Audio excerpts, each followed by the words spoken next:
I am Sonali Mehta, your science faculty at Career Classes. In today's class, we will discuss about the transportation part of your chapter number 6, Life Processes.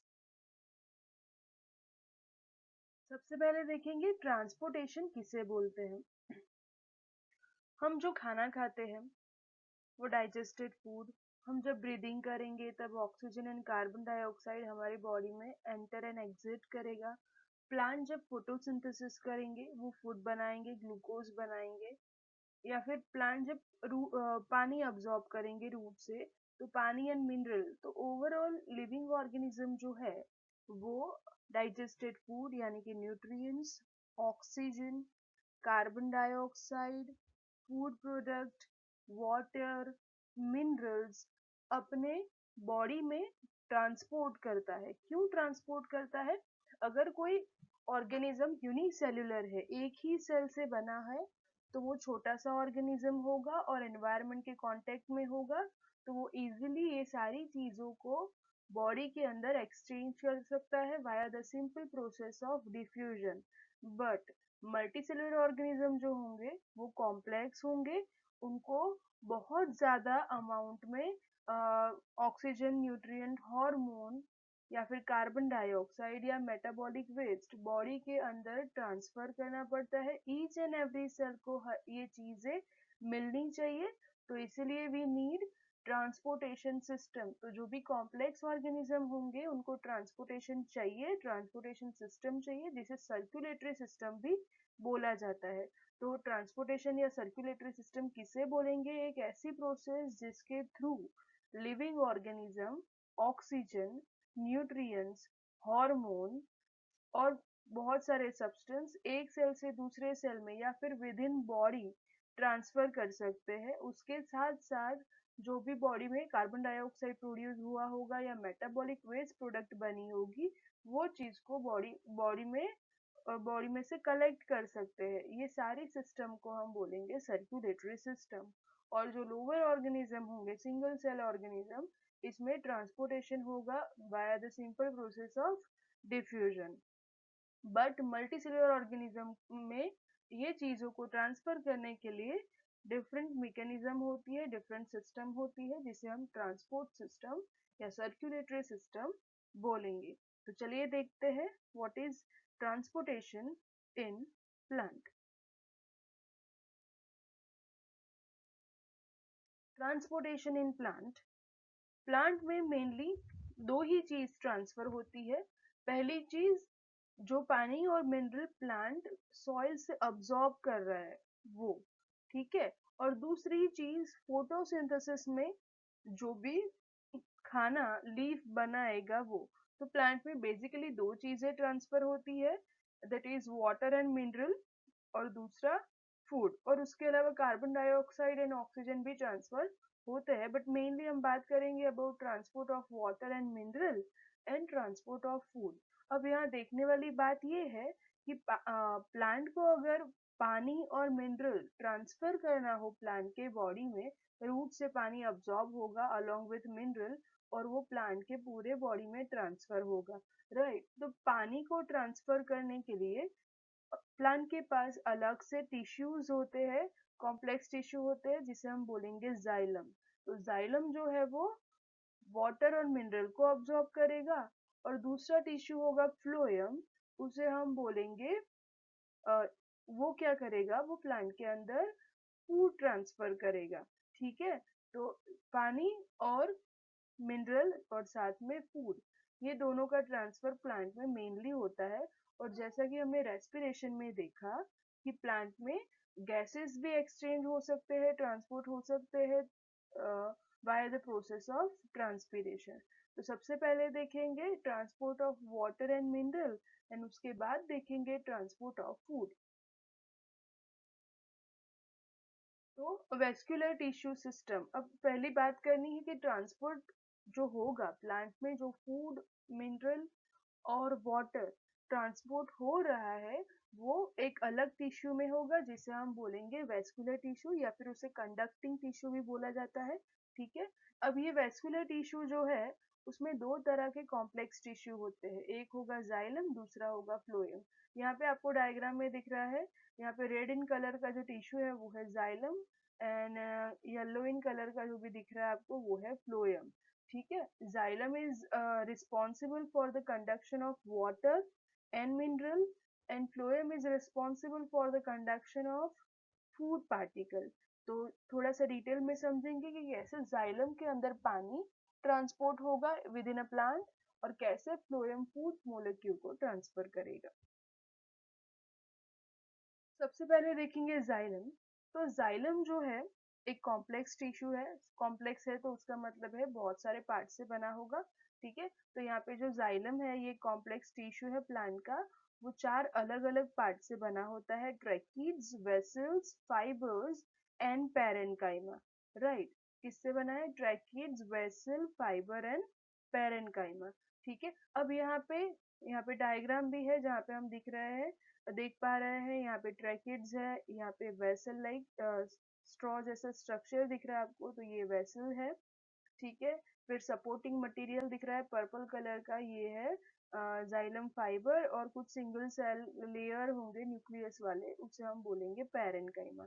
Right, तो यहाँ पे tracheid and vessel जो है और fibre जो है, तीन tracheid tracheid vessel and fibre, तीन जो है वो कैसे है? डेड डेड सेल है। ठीक है, ओके, सिर्फ पैरेन्काइमा जो होगा वो लाइव होगा। ठीक है, और दूसरी बात, यहाँ पे क्या होगा कि पानी के कंडक्शन में कौन हेल्प करेगा? मेनली ट्रैकिड्स जो है, ट्रैकिड्स, और वेसल जो है उसे कंडक्टिंग यूनिट बोला जाता है। क्या बोला जाता है? Conducting unit. तो पानी को नीचे से ऊपर या फिर आगे भेजने का जो काम करेंगे वो ये दो करेंगे, नंबर वन ट्रैकिड और नंबर टू वेसल। ठीक है, फाइबर जो है वो सपोर्टिंग मटेरियल होते हैं। ठीक है, और पैरेन्काइमा जो है वो लिविंग मटेरियल है, side way conduction of water में पैरेन्काइमा हेल्प करता है, बट मेनली पानी जो रूट से लेके ब्रांच तक, स्टेम तक और लीफ तक जा रहा है वो दो चीजों से जा रहा है, xylem, vessel and tracheid. Right, तो ये बात हो गई जाइलम की। यहाँ पे नोट करने लायक बात ये है कि ट्रैकिड, वेसल्स एंड फाइबर्स तीनों ही डेड होंगे। ठीक है, लिविंग नहीं होंगे, बट जाइलम पैरेन्काइमा जो है वो लिविंग टाइप ऑफ सेल्स होते हैं, स्ट्रक्चर्स होते हैं। ठीक है, अब देख लेते हैं फ्लोएम क्या होता है। तो फ्लोएम जो है वो भी अगेन चार कंपार्टमेंट से बनता है। ठीक है, number one sieve tube, number two companion cell, number three fibres, number four parenchyma. ठीक है, तो यहाँ पे चारों चारों चार कंपार्टमेंट हम सबसे पहले समझ लेते हैं। यहाँ पे हमें जो ये दिख रहा है व्हाइट इन कलर का, ये पूरा सीव ट्यूब है। सीव ट्यूब मतलब एक ट्यूब लाइक स्ट्रक्चर होगा, ट्यूब्यूल होगा, जिसमें से हमारे फूड पार्टिकल ऊपर या नीचे दोनों ही डायरेक्शन में ट्रैवल कर सकते हैं। दूसरा हमें दिख रहा है कंपेनियन सेल, यहाँ पे न्यूक्लियस वाले कंपेनियन सेल हमें दिख रहे हैं। ठीक है, ये कंपेनियन सेल का रोल क्या होगा कि अगर खाने के पार्टिकल ग्लूकोज यहाँ से ऐसे ट्रैवल हो रहा है तो उसको उसके लिए ट्रैवलिंग के लिए जो न्यूट्रिशन या फिर एनर्जी चाहिए वो कंपेनियन सेल प्रोवाइड करेंगे। ठीक है, और यहाँ पे फाइनल वन लेयर स्ट्रक्चर दिख रहा है वो है फ्लोएम पैरेन्काइमा। ठीक है, तो यहाँ पे conducting unit, food particle conduct हो रहा है सीव ट्यूब में। ठीक है, ये जो है सीव ट्यूब है, बीच में ये ऐसे सीव प्लेट भी होती है। ठीक है, खाने के कंडक्शन के लिए ऐसे सीव प्लेट भी बीच में होती है, और ये पूरा जो होगा उसे सीव ट्यूब बोलेंगे। ठीक है, तो sieve tube, companion cell, fibre and parenchyma, ये चार कंपोनेंट से फ्लोएम बनेगा। अब यहाँ पे नोट करने लायक बात ये है कि सिर्फ फ्लोएम फाइबर जो होंगे वो डेड सेल है, बाकी के सारे सेल लिविंग होते हैं। राइट, तो फ्लोएम जो होगा वो फूड पार्टिकल को ट्रांसपोर्ट करवाएगा। कैसे, थोड़ा सा समझते हैं। सबसे पहले हम transport of water and mineral को समझेंगे। राइट, तो प्लांट के अंदर पानी जो है अलोंग विथ मिनरल कहाँ से अब्सॉर्ब होगा? रूट से अब्सॉर्ब होगा। रूट्स जो होते हैं वो सॉइल में से पानी एंड मिनरल को अब्सॉर्ब करेंगे। वो पानी ऊपर की डायरेक्शन में आगे बढ़ेगा, स्टेम में आएगा, स्टेम से ब्रांचेस में आएगा, और ब्रांचेस से लीफ में जाएगा, और फ्रॉम लीफ वो थ्रू ट्रांसपीरेशन प्लांट बॉडी के बाहर निकल जाएगा। ये पूरा पाथवे होता है for the conduction of water in plant. तो पानी में प्लांट के अंदर पानी और मिनरल्स की जो मूवमेंट है या फिर वाटर और मिनरल का जो ट्रांसपोर्टेशन है, वो चीज को हम बोलेंगे एसेंट ऑफ सेप, राइट। तो एसेंट ऑफ सेप आपको याद रखना है। एसेंट ऑफ सेप किसे बोलेंगे? तो जाइलम टिश्यू, प्लांट के अंदर जाइलम टिश्यू में पानी की जो अपवर्ड डायरेक्शन में मूवमेंट हो रही है along with minerals from root to crown, ठीक है, उसे हम क्या बोलते हैं? सेप, ठीक है। तो ये जो पानी की मूवमेंट है अपवर्ड डायरेक्शन में, वो समझाने के लिए सबसे वेल नोन थियरी है जिसे हम बोलेंगे ट्रांसपिरेशन पुल, या फिर उसे डिक्सन थियरी भी बोलते हैं, ठीक है। अब यहाँ पे क्या होगा कि जब भी प्लांट में से ट्रांसपिरेशन हो रहा है, एट द सेम टाइम क्या होगा कि प्लांट में ट्रांसपिरेशन होने की वजह से लीफ के जो स्टोमाटा होंगे वो पानी को गवा देंगे, ठीक है। अगर पानी वहां से चला जा रहा है तो क्या होगा कि लीफ के जाइलम के वेसल्स में वैक्यूम क्रिएट होगा। अब वैक्यूम क्रिएट होने की वजह से क्या होगा कि जो नीचे वाले पानी के मोलेक्यूल है उसके ऊपर सक्शन लगेगा और पानी ऊपर की डायरेक्शन में नियर बाय स्टेम में जाइलम में जो पानी होगा वो अब कहाँ पे आ जाएगा? लीफ में आएगा। क्यों लीफ में आएगा? क्योंकि वैक्यूम क्रिएट हो रहा है, सक्शन प्रेशर क्रिएट हो रहा है, जिसे हम ट्रांसपीरेशन पुल भी बोलते हैं, ठीक है। और दूसरी चीज, वाटर के मोलेक्यूल दूसरे वाटर के मोलेक्यूल के साथ कोहेजन एडहेशन फोर्स से जुड़े हुए होते हैं, राइट। तो पूरा एक ट्रांसपिरेशन पुल क्रिएट होता है जिसके थ्रू पानी जो होगा वो अपवर्ड डायरेक्शन में ऊपर आएगा, राइट। मैं वापस रिपीट करती हूँ कि ट्रांसपिरेशन होने से क्या होगा कि लीफ के जाइलम में से पानी रिमूव हो जाएगा। क्योंकि वहां से पानी रिमूव हो गया है तो एक सक्शन प्रेशर क्रिएट होगा, वैक्यूम क्रिएट होगा। और ये वैक्यूम क्रिएट होने से क्या होगा कि नियर बाय जो स्टेम में या नियर बाय जाइलम में जहाँ पे पानी होगा वो सक्शन के थ्रू अब लीफ के जाइलम में आ जाएगा। सेम वे जब स्टेम में ऐसा वैक्यूम क्रिएट होगा तो नीचे वाला जो पानी होगा वो ऊपर आएगा, राइट। वैसे ही रूट में जो पानी है वो स्टेम में आएगा। इसी तरह से रूट में भी वापस सक्शन क्रिएट होगा तो रूट का जो पानी है वो रिप्लेस करने के लिए सॉइल में से रूट नया पानी अब्सॉर्ब करेगा। तो ये पूरा पानी का जो मूवमेंट है वो ट्रांसपीरेशन पुल के थ्रू होता है, या फिर उसे हम सक्शन प्रेशर भी बोल सकते हैं, ठीक है। इसीलिए पानी के प्लांट में मूवमेंट को समझाने के लिए ट्रांसपीरेशन पुल थियरी सबसे सक्सेसफुल है, जिसके थ्रू हम वाटर मूवमेंट इन प्लांट समझ सकते हैं।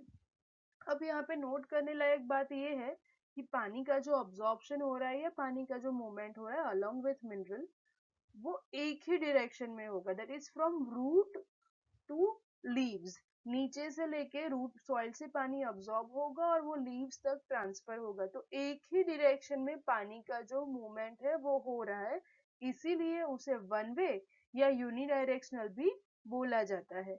सेकेंडली, यहाँ पे पानी के मोलेक्यूल को ट्रांसफर करने के लिए हमें कोई एक्स्ट्रा एनर्जी नहीं लगती है, प्लांट को कोई एक्स्ट्रा एनर्जी नहीं लगेगी, नो एटीपी इज रिक्वायर्ड।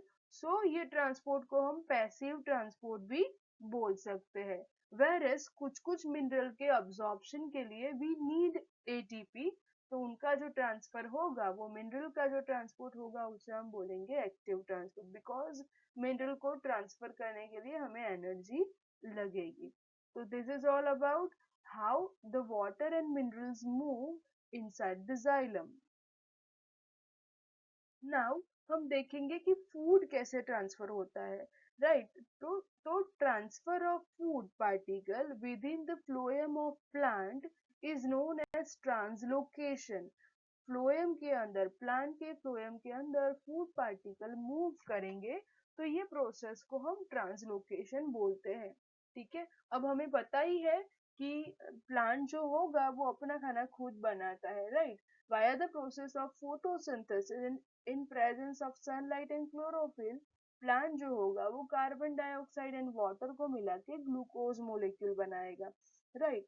अब ये ग्लूकोज जो होगा लीफ में बनता है जनरली, तो ग्लूकोज जो होगा या तो वो स्टार्च के अंदर कन्वर्ट हो जाएगा, ठीक है, ग्लूकोज मोलिक्यूल जो है वो या तो स्टार्च के अंदर कन्वर्ट हो जाएगा, या फिर ग्लूकोज जो होगा वो लीफ से प्लांट के अलग अलग पार्ट में ट्रांसफर होगा, ठीक है। हर एक प्लांट में अलग अलग जगह पे जो भी फूड बना है वो स्टोर होता है, ठीक है। तो सभी प्लांट के स्टोरिंग ऑर्गन अलग अलग होते हैं, किसी में लीफ में स्टोर होता है, किसी में बर्ड में होता है, किसी के स्टेम में एक्स्ट्रा फूड स्टोर होता है।